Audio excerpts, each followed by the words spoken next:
Hey, all, welcome to the Common Good podcast. It's January 27th today, which for us is a Friday. And if you keep really close tabs on when we do our live streams and podcasts, you might say, oh, I thought y'all weren't doing Fridays. But there's a reason we're talking today, because it's January 27th, which is recognized as Holocaust Remembrance Day. And that is related to the history of the discovery of what was going on in the Holocaust, which was connected to the Warsaw Ghetto Uprising, of which I know not enough to talk a lot about it. But the issue of what do we do and how do we think about the Holocaust, how it happened, we're now, approaching a stage in human history where the people most involved in that are aging out. And also on Monday is the 90th anniversary of the installing of Adolf Hitler in the German chancellorship. So a number of things happening around this period of time that cause us to not only remember what happened decades ago, but to recall what's happening today. So I'm Doug Pagitt, that's Dan Deitrich, and we're so glad to have Rob Shank here. Rob, you have been, for me, a real guiding light in this work. We have similar enough histories and backgrounds, and your own understanding of the Holocaust, the conditions in Germany in the 1930s and 40s, and the role that parts of society played that allowed those things to develop and to take place, including the role of the faith communities, is something that sits really dear to my heart. I think all of us in times like this, where you have a remembrance, sort of look and think, well, what would be similar today that we should be paying attention to, and what are the conditions that might be afoot now that start to look very similar to that, and that should be the point of a commemorance. It shouldn't be just to think, well, that was the way things were once. Also to ask ourselves, how is it that that's the way things are now? So, Rob, tell us a little bit about how you got into all this, and then we'll just dive right into the role of all of society, but also faith communities in this work. Sure. Well, first of all, it's nice to be with you, Doug and Dan, and I keep tabs on Common Good and all the good you guys are up to. So bravo and bravissimo for what you're doing to improve the world. And thanks for classing it up with a little Italian too. That's impressive. Yeah, and we'll add Tikkun Olam in Hebrew. There we go. Here today, working to repair the world. Yeah, and I know that's what you guys are doing. This subject, for me, Doug, is very personal. One, because it's born to a Jewish-born father and a mother who converted to Judaism to marry my father. And I was raised in a nominally Jewish home. I would later make a choice to become a Christian, but that heritage is still very important to me. And part of that heritage was my own father's tutelage of his 4 children in the Holocaust, why it happened, what happened, and how we are to act in the face of persistent genocidal impulses in the world. So there are, some real anchors. I brought some show and tell for you guys. Is that okay on this broadcast? Please, yeah. Can I show you, for example, my namesake, my father's older brother, Captain Robert L. Schenck, for whom I am named, flew a record number of B-17 bombing missions over the European theater. And if you think about, the whole war scenario is another discussion. But, over the years, I've often thought about my namesake flying over Nazi occupied Europe, Nazi Germany, and, his own people were being mass exterminated underneath him. And, he was doing what he could, how he could, over in the air. And, just to think about the dynamics of that, he would earn the Distinguished Flying Cross after he got out of the service and survived miraculously. A lot of B-17 bomber pilots did not. but he survived, and then he re-upped, went to Korea, and Hmm. died there Oh flying my. a C-17. Wow. So he died in service to his country, and my father gave me his name as an act of remembrance for his brother. So Wow. that's kind of a personal anchor to the whole story. Um, and then my own father kept a contemporaneous scrapbook on the Holocaust and Hmm. bequeathed it to me after his death. I kept it and I treasure it. And you can kind of see here Oh my the sort gosh. of clippings, My including goodness. the horrifying discoveries by the Allies when they liberated the camps in Yeah. Germany. So we got an exhaustive education all my growing up years in the Holocaust. And then we had survivors in the family. So I remember people sitting in my living room who had the tattooed numbers Wow. on their arms. So this is not theoretical to Mm-hmm. me. Wow. And it's one of the reasons why when I took a leave of absence from my ministry work in Washington, D.C. in 2009, I started looking at what happened in Nazified Germany and Europe, particularly through the lens, as you're suggesting here, of the church.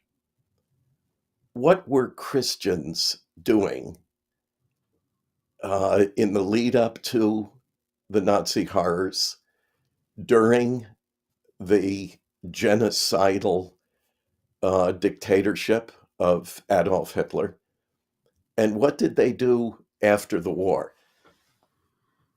And I can't describe it as anything other than a mind-blowing experience looking into all of that.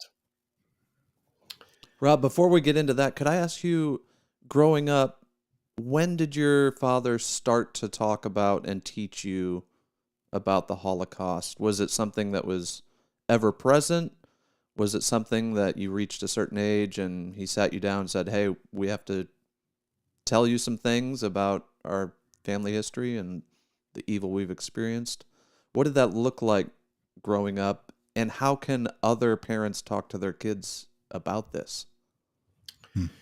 Yeah, Dan, thank you for asking. I have a very vivid memory of my father, literally, it almost sounds like a Kentucky bluegrass song, but placing my brother and me on his knees. Mm. I have an identical twin brother who's recovering today from cancer surgery. His Oh name is my. Paul, and so I ask for your prayers on his behalf. But I remember I must have been, we were twins, we must have been 7 or 8 years old, sitting on his knees. And he said, I want to tell you about some terrible things that human beings did to each other in a period of time. And he was very careful how he unveiled it. Mm. You know, I do remember seeing some of these shocking images fairly early on. I probably Mhm. wasn't older than 10 when I saw the actual images of, the aftermath of the mass exterminations and uh, the skeletal remains in the ovens and so forth. But the way Dad tutored us on that, I was not afraid. I was very curious. Hmm. And the way he carefully, first of all, he kind of prepped us. He said, you know, even when you're in school, sometimes kids who are friends or should be friends to each other do things that are cruel to one another. And we talk a little bit about that. And, you know, don't you think that when somebody's bullying somebody, that the people who know that's wrong should speak out and say something. Mm-hmm. And I remember that making eminent sense to me as a little kid. Yeah, of course, somebody's pushing somebody around, somebody's, you know, mocking or embarrassing somebody, or, uh, somebody's doing something cruel. Yeah, you got to speak up. You got to say something for your friend, and defend them. And he said, well, that goes for grown-ups too. And that's kind of how it unfolded. And then, of course, we would learn about this dictator, this very cruel man who did very, very cruel things to people who he didn't even know. And it was kind of framing up the real presence of evil in the world. Mm. And I'm grateful to my dad for that education. There's a number of things about the realities of the 1930s and 40s in the world that shock people now. There's a sense, and was a belief, and still I think this belief exists, that humanity's morality can grow. That we sort of move from a less civilized society where maybe you would look back on previous times of, of crusades or genocides and think, well, human civilization will grow out of that and we will be more sophisticated and we'll leave those kinds of things behind. And one of the shocks of the 1930s and 40s was to see that in a sophisticated country like Germany and other nations that joined in the same efforts, that those societal developments did not produce the context in which people resisted the kinds of creeping evils that were coming to light. And it really shocked the morality system, right? People said, if that kind of thing can happen there, then that's a real condemnation of the modern experiment of human development, right? Like we're not where we thought we were. There's something about the human capacity that your dad was saying to you that calls us to remember that there's no amount of system structure that's just going to produce the impulse that people are going to do the right thing. Like that has to be developed separately from other advances, technological advances or societal advances or democracy advances or any of the rest of these things that we want to believe will protect us from one another in the most extreme circumstances. And one of those forces is supposed to be the forces of faith and religion of all varieties. Every one that I know of purports itself to heal the world, care for one another, protect the weak, do to others as you would have to yourself. Some version of that's all over. And yet, not only did that not happen in Germany, it wasn't happening in the United States, when it's true that we did not know in the United States all of the atrocities that were going on, but had a pretty good idea about what was going on with, the imprisonment of peoples, including and especially Jews in Germany.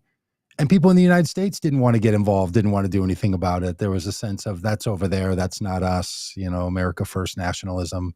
Charles Lindbergh famously coining that phrase that, came back to some of us in recent years, of America first and, close our borders and don't worry about the rest of the world, that kind of thing.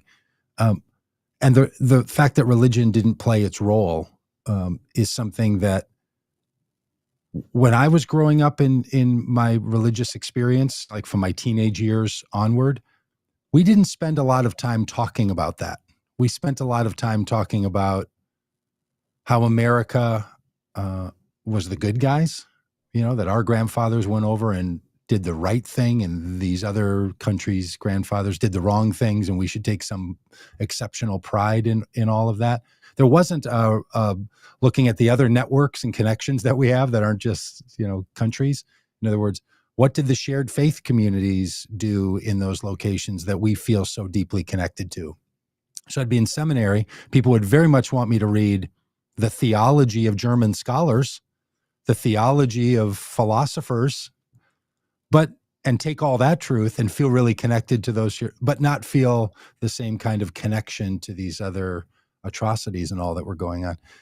Okay, that's a long ramble about sort of like my own coming to grips as a mid 50s-year-old person. Like, why did we not talk about the degree to which the communities I'm involved in are complicit in this, not just the saviors of this, right? That there was some way in which we were involved. So you were struck with that much more deeply than I, and your biography tells it, and you were talking a bit about that.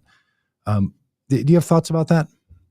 Yeah, well, I sure do, and that's hardly a meaningless rant, Doug. You bring up some really crucial questions that all of us should ask, but particularly people of Christian faith and formation. And since you mention it, and you happen to catch me in my studio at home, my study, I call it, my where I keep my volumes on the shelf, keep me company. So I'm going to pull another one. Is that okay? If Yeah, I just please. Yeah, please. Yeah. Please do. Yeah. Because this is worth, since you bring it up, this is worth mentioning. I hardly know a Christian clergy person, but particularly evangelical ministers, that happens to be my tribe, who don't have a copy of Gerhard Kittle's Theological Dictionary of the New Testament on their shelves. Every Bible college, every seminary in this country, and incidentally, from very conservative to very progressive, will have Gerhard Kittle's dictionary on their shelf. And I don't know about you guys, but when I was being trained to be a minister, I was told never preach a sermon without consulting Kittle. Huh. Go to Kittle. My Bible college professors would say to me, have you checked Kittle on that? Did you go to Kittle on that? Find out what Kittle says about that. Nobody ever told me that Gerhard Kittle, this eminent theologian admired by Christians of all varieties, was Adolf Hitler's resident theologian who gave him the supposed theological justification for the genocide of Jews, Roma, gays and lesbians, political opponents. He gave Hitler and the Nazi regime their religious cover. And in fact, after the war, Kittle was jailed by the Allies and died a committed Nazi. Now, why didn't anyone ever mention that? Yeah. That's odd. Is that something to leave out of the man's biography? And I think there was reason that was not discussed. Again, we try to sanitize our histories and create false narratives, which is contrary to the very nature of Christ, who gives us the Christian faith. He said, I am the way, the truth, and the life. And truth is sometimes very painful. And that is certainly true when you go back and look at the behavior of Christians, including leadership in Germany. And I'm not talking about, some other church. We're talking about the Evangelische Kirche, the Evangelical Church of Germany. And it would go all the way to the likes of the Salvation Army, Baptists, Pentecostals, even Pietists, pietistic communities, the people we know to be the kissing cousins of Mennonites and Moravians and Brethren and others who went along to get along and whose own anti-Semitic impulses were given permission by the luminaries in Germany's political life. So when Adolf Hitler and his henchmen would give these stirring orations in, massive assemblies in these gigantic sports arenas and so forth. What they did was they unleashed what had been contained until then. They granted permission. And so when I was doing my late in life doctoral research, I took this late in life leave of absence from my work. I buried myself in research. I was writing for my dissertation, and I was in the musty basement of tiny little Faith Evangelical Seminary in Tacoma, Washington, opening up the pages of books. I brought those too. I'm trying to be a good teacher today, and I'm bringing That's my right. Yes. devices with me. It's Common Good podcast show and tell. Love it. Yeah, that's and I do have to show these because they're not in digital format yet. I hope they will be Wow. soon.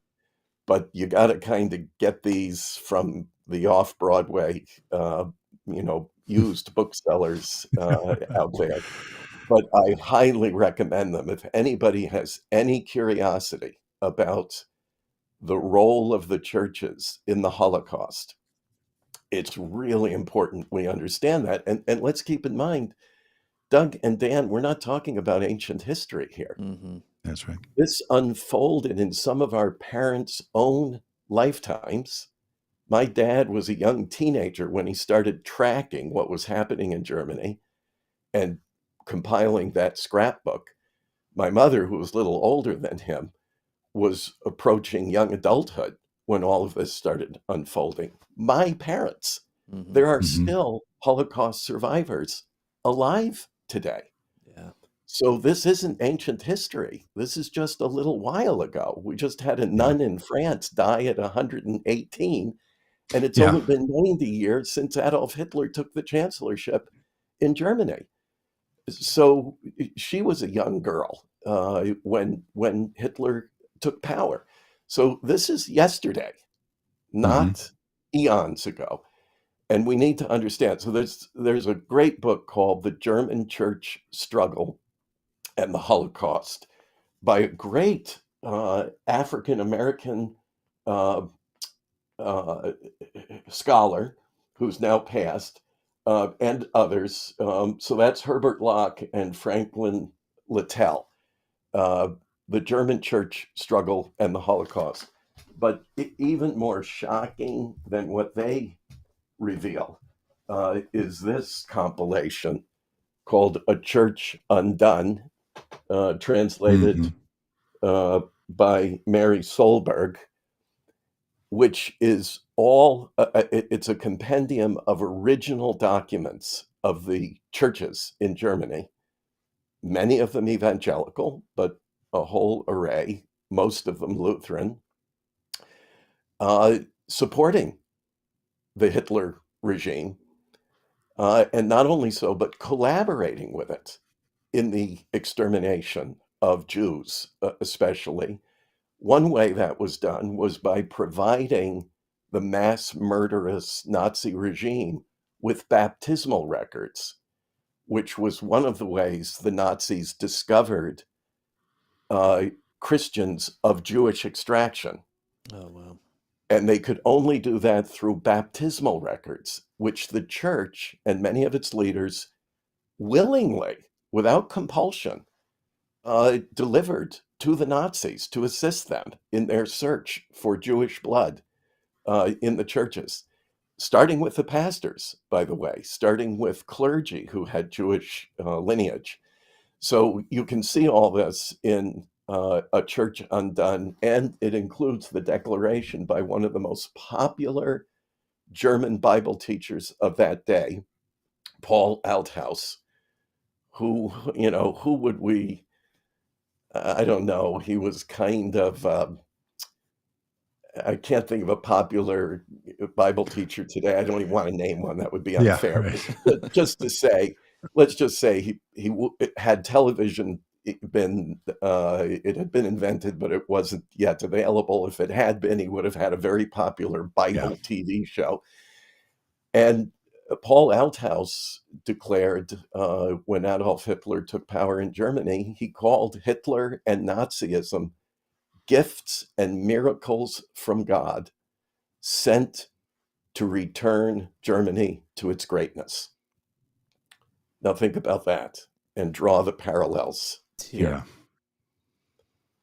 So when There, I there, was doing, there are two kinds of ways that people don't do good, right? One is you're actively participating in that thing. That's not good.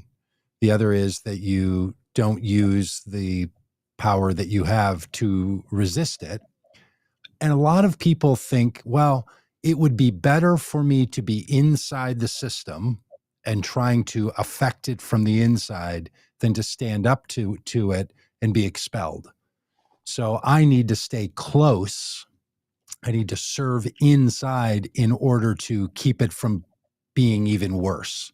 We hear a lot of that in our society. It's a way that people explain their participation in things that, I would put the Trump administration in there, and a lot of people that would say like, well, I was trying to prevent things from being worse. If I were out, then they'd bring in somebody who didn't have my moral compass. So I was trying to serve from the inside to prevent. It can sound like a very reasonable thing, and maybe is a very reasonable thing. Was that kind of argument also made in the subsequent years from church leaders in Germany? We were going along because we knew how much power the Nazis had, and we were trying to work for good in the midst of it. Is that the same rationale that was made in those times? some did offer that as a rationale. I'll mention another here worth claiming. It's a very old volume on the German church conflict by Karl Barth, the eminent German theologian. And he goes up against that. So it's worth reading how just a little while ago, how he met with that sort of rationale. So some did offer that. Most just decided, first of all, it was a very different system back then. And most of the churches were part of the established Church of Germany. It was essentially a government church, and the clergy were government workers. They were part of the federal workforce, and they were afraid, frankly, of losing their living, losing their Is job. that what they said to each other? Like, so you think, okay, by the 1950s, the story of the Holocaust is spreading. People are understanding it. It's in the popular world. By the time, I'm born in the 60s, there's full condemnation and critique. There's international trials of human atrocities. So in Germany, these same church buildings are still sitting there. Like it's just a series of one day after the other. Some of the same clergy, 10 years, 20 years later, are still in their congregations. Is that the kind of thing they were saying to each other? I was trying to keep my job? So I guess what I'm doing is trying to say, like, what do you know about the difference between what they say and maybe what really was the motivation there? Maybe it really was they're trying to keep their job, but how do they say it to each other? Because there's a sense in which you think, well, you pull the lens away and then you jump to the international trials and the condemnation. But every morning, these people wake up and walk to the bakery, and there are buying their bread, and there's their congregation, and they're having to come to grips with what was going on. How did they explain it? Do you know? How do they explain it to one another about the rationale of what you did or didn't do? Yeah, well, there's a good body of historical data research, even interviews with a lot of those church leaders and lay people. Should I mention another? Yes, you should. This is Give us like a whole reading list. You should like I don't open them even up have and it start here. story It is. time with Rob Shank. This is really worth a read if you want answers to that very question in depth for the soul of the people. I'm not sure quite how to turn that. There we go. That's great right there. A Protestant protest against Hitler. Now, don't read that too optimistically. because an awful lot of that protest was tepid, Mm-hmm. to say the best about it. But this is Victoria Barnett, who recently retired as one of the resident historians at the Holocaust Memorial here in Washington, D.C., and is one of the best scholars on this subject matter. But she interviewed many church leaders, both clergy and lay, in Germany in her research for this book. And you read some of those transcripts in the volume. So For the Soul of the People is really a good source on this. And no, I do think from what I've read and what I can determine that some of those leaders did whisper that to each other during and after, you know, the horrors of the Third Reich. But most would have said, we didn't know what was going on. They claimed ignorance. Had we known, we would have done something. Okay. But you ask, how could you have not known? I mean, Right. Sure. there were good information flows during those days.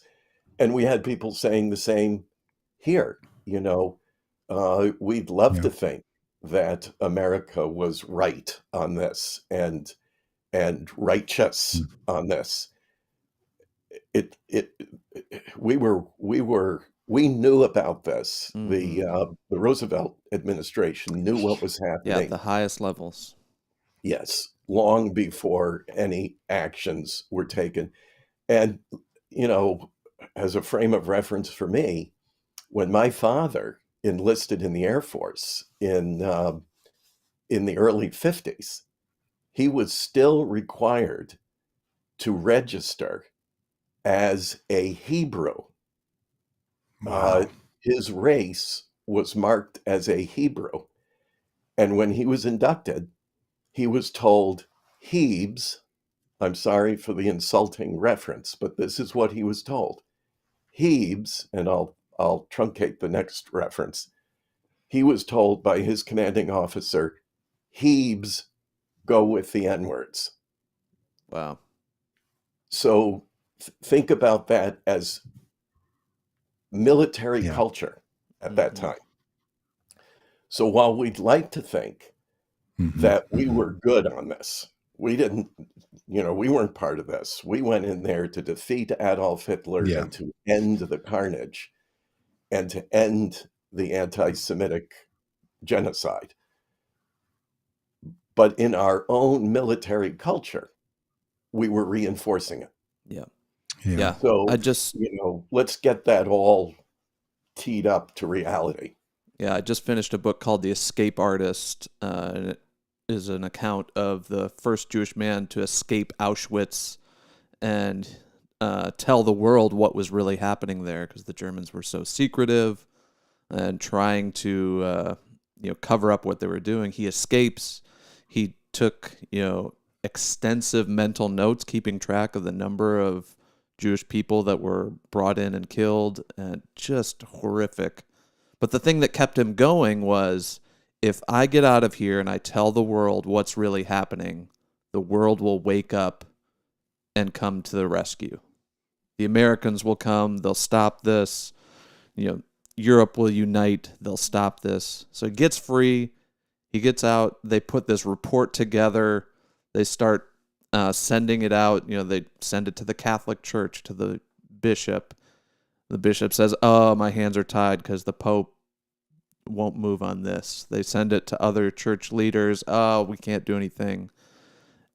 And so this whole notion that if people know better, they'll do better just falls apart. And even when the report finally gets out there, it gets to the Americans, it gets to Roosevelt, it gets to Churchill, the inaction is just tragic and stunning and horrifying.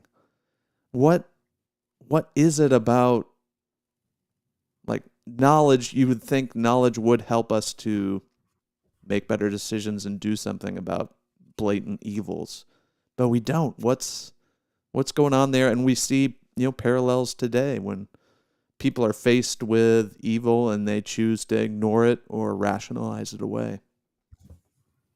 Yeah, and I would include in there, you guys know that, I'm in love with a dead German named Dietrich Bonhoeffer, young, brave, brilliant church leader from that period, one of the first voices to speak out publicly against Adolf Hitler.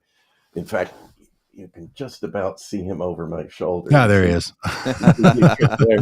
He keeps an eye on me, and I argue with him routinely.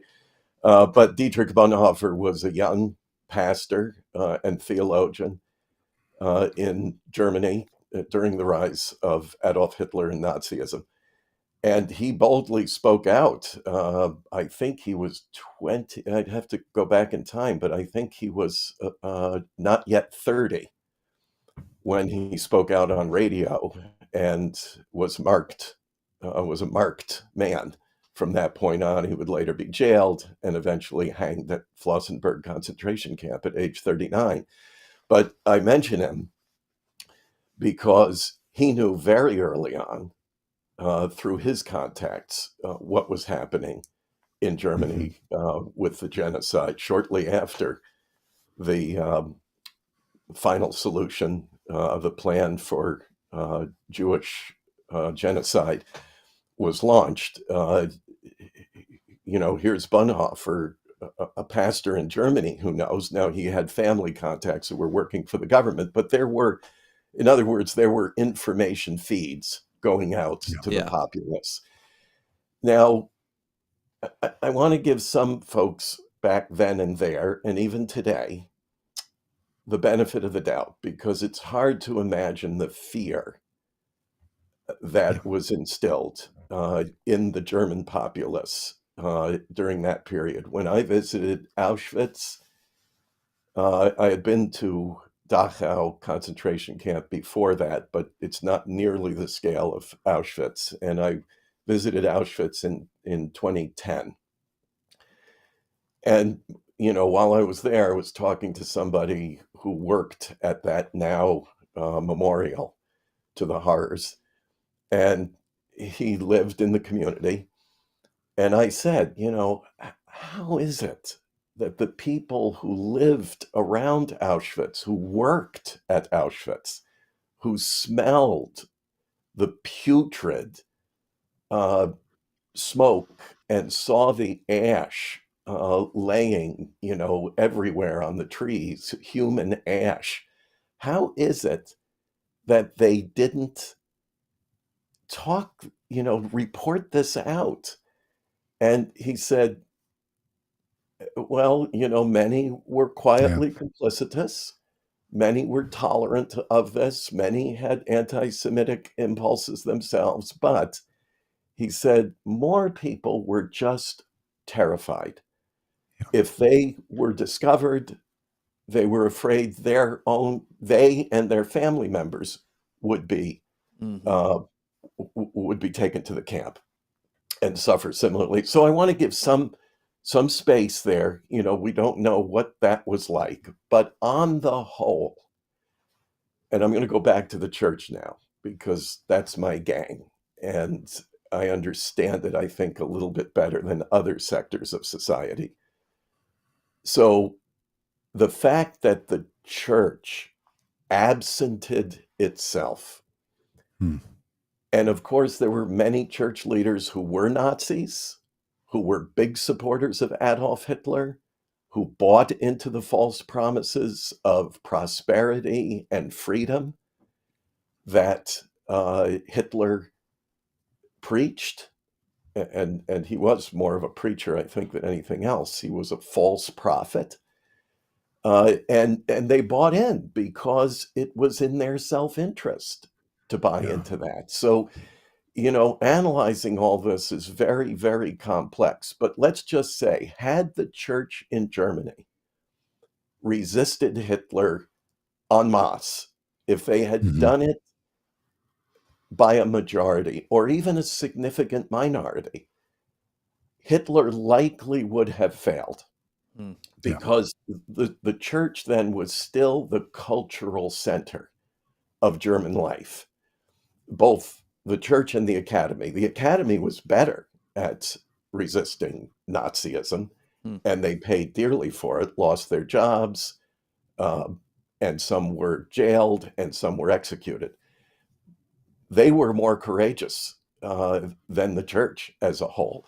So, we can't assume that the church is always the moral spine of civilization. Yeah. I like to say when religion goes good, it's really good for societies and cultures. When religion goes bad, it's really bad for societies and cultures. And I think in Germany, it largely went bad.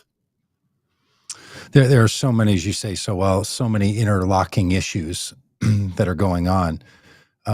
You can imagine someone in Germany at that time, or Poland, or in occupied Poland, and you say, "Well, why didn't you say something?" And you think to yourself, "But to whom do you say something? Where do you go?" Like, it's hard for people in our society with many outlets, social media kind of outlets, or international connections through the internet, to do that. But if you're in Russia right now, if you're in Cuba right now, if you're in Venezuela right now, if you're in Nicaragua right now, if you're in a detention center area in southern United States held by the U.S. government, there's no one to talk to. You don't have those. You don't have those outs, and that seems to me to be one of the issues. Is that the religious systems don't create these places for this for this outflow. It feels like it's something people only want to bring up when there's a crisis. It doesn't feel like it's part of the plan, right? That religious communities are going to be a fire alarm in a building, right? That you can go there and pull it. Or Dan, is a story you tell, when people do go there, then it's that emoji from with your palms up, like, I don't know what's a person to do. Yeah. The system says no, and there's nowhere to move, and that's part of the systemic interlacing to the individual's experience. Is I really don't know what I would do, or what I would say, or where I would go, or someone tried. Shelley in the comments here mentions that people should watch this Ken Burns new documentary on immigration. And he links the immigration narrative in the United States in the 1930s and 40s to our modern day immigration situation, and how it's connected to the United States saying to Germany, we don't want Jews and others from Germany to immigrate to the United States. And these interlinking issues of othering people and talking about them as someone who's unsafe and unhealthy and dangerous and all this is the same rhetoric that's going on. And I recognize that it's hard for people to say something about that. Like, what, to whom, you think about our current immigration situation. And I think we have people on one political party that are intentionally demonizing, and our other political party, the Democrats, not saying enough positive things in enough places, enough times to counterbalance that. And you just feel some days like, well, what more could you do? And what could you say? You don't feel like you're the person in power. That feels like it's really one of the dilemmas, right? That the moral conscience isn't connected to the people who could do something about it. You think about these people, as you mentioned in the town around Auschwitz, that what were they going to do? Who were they going to talk to that was going to make any difference? And that's the shared struggle that I think a lot of people can have with this. Not just the condemnation narrative, like, why didn't good people do something? But good people don't often have the means by which they can do something. And a lot of people feel that right now, right? Like, what can I do? And you think there's not a lot. How do you think about that? Well, I go back again to my dead friend over my shoulder, Dietrich, who, incidentally, those blue volumes behind me is the corpus of his work, all his work in the Bonhoeffer Works series, English language, 17 volumes. Get it tomorrow. It's great. Get it by midnight tonight. Start reading, because he's more relevant today than he really was back then. I really think Bonhoeffer was one of those souls ahead of his time. And he really speaks to us today in a way that is so relevant and so specific to what we are experiencing now. And one of the things Bonhoeffer warned was that the church in particular must speak early and not wait until it's too late. Yeah. So while we have freedom, while we have security, while we have the ability to speak without serious consequence. I mean, come on, Yeah. when Bonhoeffer was risking his literal life to speak, risking the tisk disapproval of your peers doesn't really sound that frightening. But let's get it real. What do we really suffer when we speak? So speaking early, speaking while we are free to speak is extremely important to preserve our right to speak. But it's also about those people in Venezuela, Doug, that you mentioned, because they need allies in the free world. They need allies to speak for them. So you speak for those who cannot speak. And you marshal the forces of good to ally with the folks who are suffering. And that's part of, now I'm going to speak to my fellow Christians. That's part of what it means to be a disciple of Jesus Christ. Christianity is not simply a culture. It most certainly is not an ethnicity, which some people confuse it to be. It's not a race. It doesn't have to do with skin color. It has to do with moral and ethical formation. It's how we live our lives in reference to the other person. So again, my dear Dietrich up there said, oh, he's over here. I have to get the, he's on your left. On the screen. There, Dietrich called Jesus the consummate one for others. He existed for the other, not against the other, but for the other. And we have to be, as Christian disciples of Christ, ones for others, for the folks in Venezuela, for the folks in Ukraine, for the folks in Palestine, for the folks who are suffering and cannot speak. We will speak for them. And that's part of our spiritual exercise and how we develop ourselves ethically. So that's kind of how I go after that question. And some of that critique and call from Bonhoeffer was biographical as well, right? Like he was doing a lot of things at other times in his life and came to the United States and was at Union Seminary. And some of this was confessional on his own point, right? About how could and should we have organized. He's not lecturing only from a vantage point of, look, I've got to figure it out. I did it right. All of you should be more like me. There's a narrative of, hey, a lot of us took hit the snooze button on these issues and kept moving on with our other work of spirituality, telling ourselves that was more important. And as it turns out, those were fatal flaws that were part of that. Do I have that right? I mean, there's a sense in which Bonhoeffer's he's not a biographical pattern necessarily here. There's an ethical call. And he's painfully honest about his own failings and shortcomings, particularly in his prison correspondence and his diary entries. And please, folks, read about his own confession of anti-Semitism and his refusal to do the funeral of a Jewish family member, and how he carried that pain into his prison cell, and the deep regret and shame that he experienced over that. He's very transparent, very human, and very flawed. And you'll read that. This is not a Mhm. paragon of virtue. And he wouldn't want you to think that he was. He was just a human being suffering with others and doing the best he could. And that's all he did, was the best he could. And that's what he called others to do. Do the best you can, not more than you can, but the best that you can. Yeah. So some years ago, I don't know, a decade and a half, maybe, there was a Bonhoeffer movie that came out, kind of a popular release. Maybe you remember the years. It all blends together. I don't know, middle 2000s somewhere. It was, yeah. Mm-hmm. I That think eight. same year, there was a release of a documentary, an interview documentary with Adolf Hitler's secretary. Did you see that movie called The Secretary? Yes.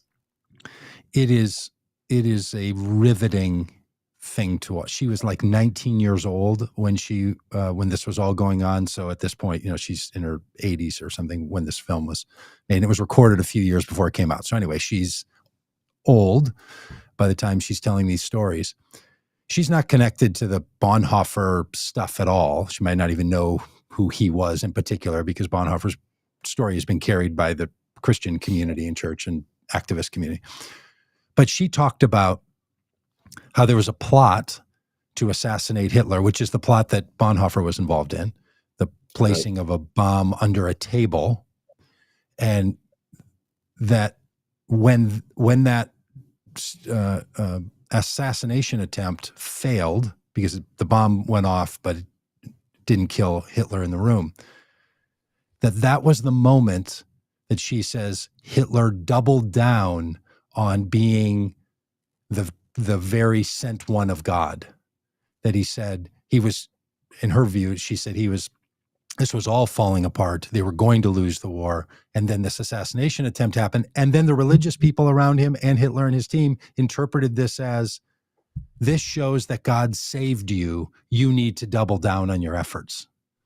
And hearing her sort of describe that, and knowing some of the other backstories of all the other characters that were trying to figure out, what do we do? Do we break our pacifist actions to try to, assassinate Hitler, and all of those things? It's this riveting human side to all of this, of how actions are taking place and people are interpreting those to understand how they should move forward. Right. And I was just really struck by both of these movies being out at the same time and kind of telling these stories, and how the similar actions, the attempted assassination attempt, has the Bonhoeffer side, and then the secretary's version of what that meant to the Hitler team. And it really interlaces the moral complexities of what should someone do, and how are these actions going to be interpreted, and where the meaning is found, and how people are going to decide who's on God's side here. Because you don't end up with the Holocaust without a strong narrative of people feeling that they're on the side of the divine, and that they have a holy calling, and that what they're up to is not just their own work. Do you have thoughts about that? Did you see that film, or do you? I did. I'll suggest you have to be sort of in the mood and kind of get yourself, centered and ready for it, and sort of be isolated from other things, distractions. But it would be worth a kind of binge over a weekend of seeing the definitive Bonhoeffer documentary by Martin Doblmeier, Bonhoeffer.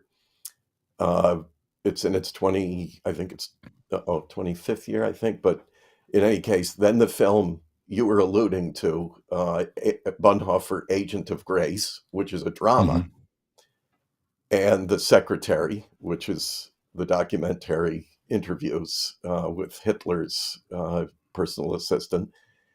And what's the last one? You referenced Ken Burns on the Holocaust. Those really help you to see what was really happening, because we all have a propensity for developing a kind of lore, or we really want to improve the narrative and there it is. protect the story, but it's imperfect. And I think by perfecting the stories and creating superheroes and supervillains and all the rest, we actually give ourselves permission to um, step out of the drama and become simply an Wow. audience. Because, I'm not an actor. I can't get up on stage. I'm not a superhero. I'm not the people I know aren't supervillains. So I will separate Mm, myself and simply watch the show as an audience. But in fact, the imperfections of all these people, their failings and their virtues, their vices and virtues, let's put it that way, invite us into the mhm, real human mhm. drama, which is Wow. facing down evil. And we're going to do that imperfectly. And I think it's too much of an excuse to say, well, I don't have that kind of moral courage. I couldn't do what he did. I'm not in a place to sacrifice my life. And um, well, neither was he. I had the Mm, privilege of talking to the last living person who had spoken to Dietrich Bonhoeffer before his execution in the Flossenburg concentration camp, Wow. Franz von Hammerstein. When I met him, he was in his 90s. He had all his mental faculties, but he was failing. And he had been a catechism student of a mutual mm. friend and famous pastor, Martin Niemöller, in Germany. When he was arrested, was put on the same prison transport truck as Bonhoeffer and ended up in an unexpected stopover where they were in what was essentially a cell together. And I asked Franz von Hammerstein, what do you remember from that last conversation with Pastor Bonhoeffer, he called him, before he was hanged? And he said, oh, he was very hopeful we would all survive and that we would go about the task of rebuilding the church in Germany. And I said, well, was he not preparing for martyrdom in those hours before his execution? And he said, no, not really. He was hoping that he would survive. So I think some of us think Mm, of a Dietrich Bonhoeffer as just boldly resolving that I shall die. But he had the nice. same survival instincts we all have and was Mm, hoping for a way of escape right up to the very end. So let's not lionize everybody and make them yeah. superheroes. There are none. There are just people who do their best at doing good, and then there are people who don't. And let's just be those people who do our best to do good when and how we can do it. Yeah. Yeah. We talk about this a lot in the podcast, that the construct of heroes, villains, and victims is so powerful to people, and you get trapped in that world. It's most of us and most everyone we'll talk to rarely see ourselves as the villain. We're often the hero, or if not heroic, then that's because we're a victim of something that prevented our heroism. There was some reason we couldn't be heroic, but rarely do we see ourselves as villainous, and rarely do we see someone who does wrong and evil and is the perpetrator of it as anything other than that, right? And those stories don't work, right?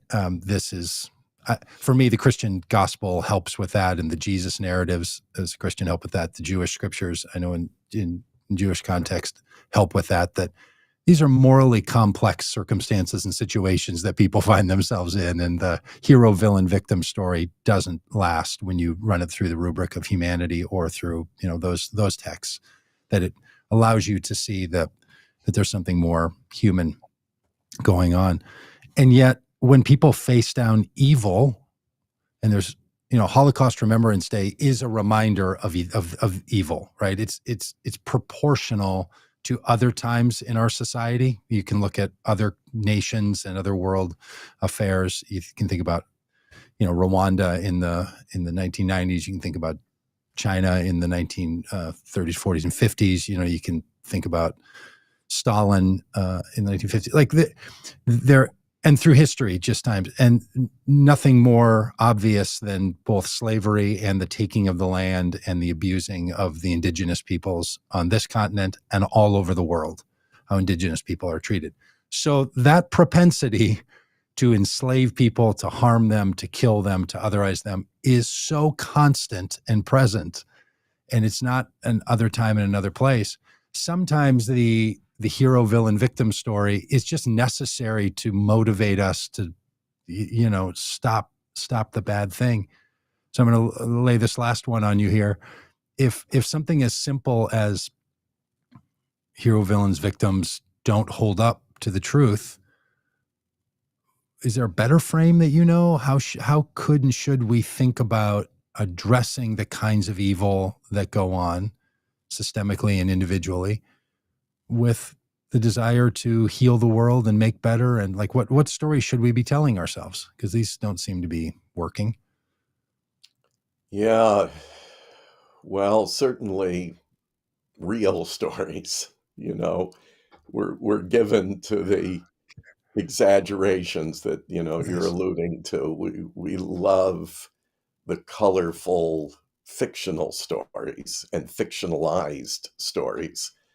If we just listen and attend to the real stories of real people who did really heroic things, even in face of their own terror, their own feeling of inadequacy, even if they did it, imperfectly, they are to be celebrated. And realizing that we're never going to be able to do it perfectly. But this is why we need community. This is why we need each other. It's tough to do these things singularly. Bonhoeffer did a lot of his work alone. He died very much alone. But there were a few in his circle, and they needed each other and they depended on each other, and we strengthened the best of each other by bonding with each other.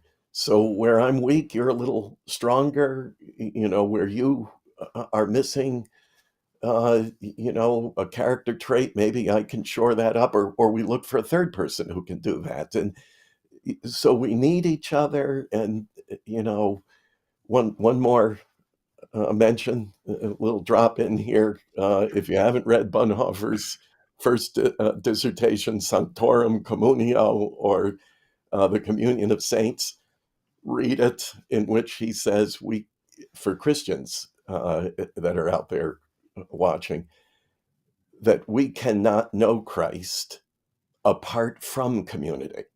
It's the only way to know to practice our faith. And I think that goes with virtually all faiths that I know of, that I interact with, that part of fostering faith is fostering community. So being with each other, knowing each other, bonding with each other, acting with each other is really, really important, because it's really the only way that in the end we can really get something effective done. Yeah.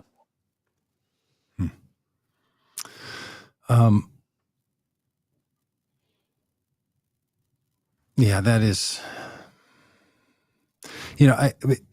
it's easy to think that community is a strategy toward an end, as opposed to the context in which the end can make any sense. It just doesn't make it, to reorient it in a way that it's not a thing you do to get to something else. And that everyone needs to be included in that community, right? And that is such difficult work. And as you say, like the work of finding the other and the other perspective is, it's just never ending. So, Rob, I want to thank you for being a part of that, being those voices. Friends, if you like this conversation, I would commend to you on our playlist on YouTube, our conversation with Rabbi Joseph Edelheit. Rabbi Joseph is one of my mentors and friends, and he used to be a rabbi in the same town here in Minneapolis, where I am. And after he was not in that rabbinic role anymore, he was part of our community at Solomon's Porch and this teacher and mentor in our Christian community. And I remember when we first met, he said to me, Doug, are you committed to the flourishing and the existence of Israel? And he wasn't talking about, he wasn't doing political kind of work. He's like, because if you've never thought, I need to make sure that I am committed to the existence of the Jewish people and to a place on this planet that they can live. If that's something you just have thought, I don't know, like, which is kind of where I was. He's like, that's a leadership and theological question that that Christian leaders in America have to ask themselves, because you can't move forward without. And he would say there's a number of other commitments that you need to also make. There's other communities that you also need to be committed to their existence and their flourishing, right? And those are, so anyway, that conversation is available and is super important. We've talked with him on other Holocaust Remembrance Days, so I'd commend those conversations to you. And then if you know people who are good at this conversation, invite them into it. And if you know people who aren't so good at it, bring it up. I mean, one of the things about a holiday or a Commemorance Day or a Remembrance Day or a Recognition Day is it at least gives you a reason to talk about it, right? You can say like, hey, this weekend, hey, this is this weekend of this Holocaust Remembrance. And so someone's not like, why are you bringing up the Holocaust all of a sudden? Because I feel like, Rob, in our society, maybe you have thoughts on this too, sometimes the way we talk about Nazis and the Gestapo and stuff, we use it as like this shorthand for someone who's being bossy. Like, oh, we got the soup Nazi, or we've got the, at work, someone's a Nazi, or, Republicans say things that the IRS is like the Gestapo. And we use that shorthand in a way that feels like it diminishes, like there is not a parallel to Nazis. These are not Gestapo that are doing this. And somehow, and maybe it's, I don't know, because I watched Hogan's Heroes as a kid and I'm still conflicted about whether I think that was a good idea or not, whether a satirical mocking of the incompetence of the German army should have been the fodder of my humor set as a kid. But all this kind of work, or all this kind of language that we use that minimizes, feels like it's a problem. So I feel like we were landing there, and then I just, said, hang on a minute, we can't land the plane, and we're back at 10,000 feet here. But just anything on that you want to comment on, that you want to say anything about how we language this. Look, both sides of the political extremes in this country, or both sides of the political perspective in this country, refer to the others as acting like Nazis. Right? Yeah, they use German Nazism and say, you are that. And I don't know, I just feel like that's a dangerous place. Do you have, just quickly, I know we got to go, but do you have thoughts about any of that? Well, just quickly, I'll reinforce what you just said. This is not Berlin in 1933. We don't have another Adolf Hitler today, but those unique moments in time and unique scale of human suffering is instructive, and we have to learn from it. So, sure, again, making fun of it can be too casual a way to dismiss its importance and the implications of it.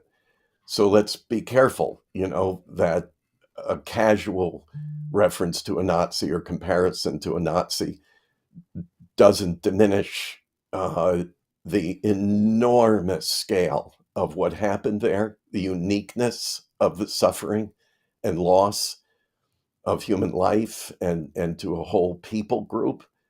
But at the same time, it's not so distant that we can't learn from it. So, again, it's that delicate balance of reality. What is reality here? And we can really learn from it. It's a warning. It is instructive about our impulses and how benign evil can appear to be. Early on, you said Germany was, a fully developed culture and society. It was certainly one of the best educated countries in the world. It was one of the most technologically advanced nations. It may have been the most technologically advanced nation at the time. It had, some of the preeminent mental health pioneers in the world, Right. and on and on. including just a little sidebar, and I know we're really testing people's patience here by Yeah. going on, but when you drive into Berlin today, you'll see the Bonhoeffer Institute. It's not named for the Bonhoeffer over my shoulder. It's named for his father, Karl Bonhoeffer, who was a famous psychiatrist in Germany, who Hitler tried to co-opt, and his own dad refused Hitler's co-optation of his practice for political ends. But all that to say, we can learn from these people and their experiences, and we must, because while we say there was only ever one Hitler, only ever one Holocaust, only ever one loss of all those millions of lives, and we can't compare it to anything else and diminish its unique scale. At the same time, it's not to say that another Hitler-like individual can't arise in a very sophisticated, developed culture. They do repeatedly in small and large dimension. So let's just remember that reality in all of this too. It's one of the reasons we can never forget. We must remember, and that's why we have Holocaust Remembrance Days, to remember the unique suffering, but at the same time to recall that this happens in other times and other places and will again. And we have to be ready for it to meet that challenge. Yeah, and hopefully the church can speak out early, like you said, and wherever evil is seen and whatever scale it's at. So appreciate that. Well, Rob, thank you. If you're interested in Rob's work, the Bonhoeffer Institute, you can find it there. And his own story is written in a biography called Costly Grace, which is a phrase borrowed from his spiritual mentor, Dietrich Bonhoeffer. And you can see more of that. And then the regular upgoing work. And Rob, we know you're in the news now yourself for lots of things tangentially related to all this. So people's familiarity with you will just continue to grow. And I hope they pay a lot of attention to all that you're up to. And thanks for spending your entire day with us here on the podcast. So thanks for tolerating our ongoingness. All right. Hey, all. Yeah. Holocaust Remembrance Day. Let's do that, huh? All right. We'll see you next week.